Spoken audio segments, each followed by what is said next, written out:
পটুয়াখালীতে দারিয়াল union Janakalyan সংস্থায় চিকিৎসার নামে সাধারণ মানুষের সাথে করছে প্রতারণা। পরিচালনা করছেন মোহাম্মদ আল আমিন। ভুয়া ডাক্তার দিচ্ছে চিকিৎসা, হাতে লিখে দিচ্ছে রিপোর্ট।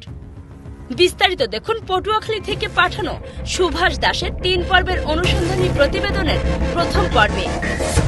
বরিশালের পটুয়াখালীতে চিকিৎসার নামে সাধারণ মানুষের সাথে করছে প্রতারণা। এলাকাবাসীর অভিযোগ, এখানে চিকিৎসা নিতে করতে হয় কার্ড, যার মূল্য 30 টাকা, এবং সেই কার্ড নিয়ে চিকিৎসা নিতে গেলে নেওয়া হয় আরো 30 টাকা। পরবর্তীতে সংস্থার ভুয়া ডাক্তার রোগী দেখার পরে বিভিন্ন টেস্টের কথা উল্লেখ করে এবং সেই টেস্টগুলো করার মতো কোনো সরঞ্জাম না থাকায় নিজেরাই হয়ে উঠেছে মেশিন। ইচ্ছে মতো রিপোর্টও নিজের হাতে লিখে দিচ্ছে এবং এজন্য আরো গুনতে হয় রিপোর্ট প্রতি 200 থেকে 1000 টাকা পর্যন্ত। সেখানকার এক ভুয়া ডাক্তারের কাছে কি কি চিকিৎসা হয় জানতে চাইলে তিনি বলেন, আপনার আরবিএস, এসবিএস, এজি, ডেঙ্গু, তারপরে প্রেগনেন্সি টেস্টটা হয়, ইউরিনে যদি সুগার থাকে সেটা হয়। আমরা যদি কোনো ক্লিনিকে বা কোথাও যদি আমরা একটা টেস্ট করি, সেক্ষেত্রে তো আমাদের কিন্তু একটা কাগজ দেওয়া হয় যে আপনি একটা প্যাড দিচ্ছেন, ঠিক আছে?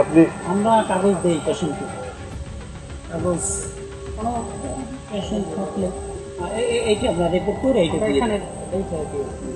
এইটা কি আগে আপনি এখানে কি কি টেস্ট লাগবে সেইগুলো দেওয়ার পরে দেন, নাকি টেস্ট করার পরে দেন? আপনি টেস্টের রিপোর্ট তৈরি করে এখানে লিখে দেন। টেস্টের রিপোর্ট তৈরি করে লিখে দেন। অবাক করার বিষয়, প্রত্যেকটা ডাক্তারই একই প্রতিষ্ঠান থেকে লেখাপড়া করেছে। পুরোপুরি ভুয়া কাগজপত্র বানিয়ে রাতারাতি হয়ে ওঠে ডাক্তার। দারিয়াল ইউনিয়ন কল্যাণ সংস্থার পরিচালক মোহাম্মদ আল আমিনের কাছে এ বিষয়ে জানতে চাইলে তিনি বিষয়টি এড়িয়ে যায়। পটুয়াখালীর সিভিল সার্জনেও কোনো অস্তিত্ব নেই আল আমিনের পাতা ফাঁদের ডাক্তারগণের। দীর্ঘদিন ধরে চলছে দারিয়াল ইউনিয়ন জনকল্যাণ সংস্থার এই অনিয়ম ও দুর্নীতি। এলাকাবাসীর প্রশ্ন, ডাক্তার না হয়ে কিভাবে রোগী দেখে? মানুষের জীবনের কি কোনো মূল্য নেই? এ বিষয়ে প্রশাসনের হস্তক্ষেপ চাই এলাকাবাসী। দর্শক, নবদিনের পরবর্তী পর্বে আমরা জানব আল আমিনকে মদতদাতা ব্যক্তি সহ আরো সব ভয়াবহ তথ্য। চোখ রাখুন নবদিনে।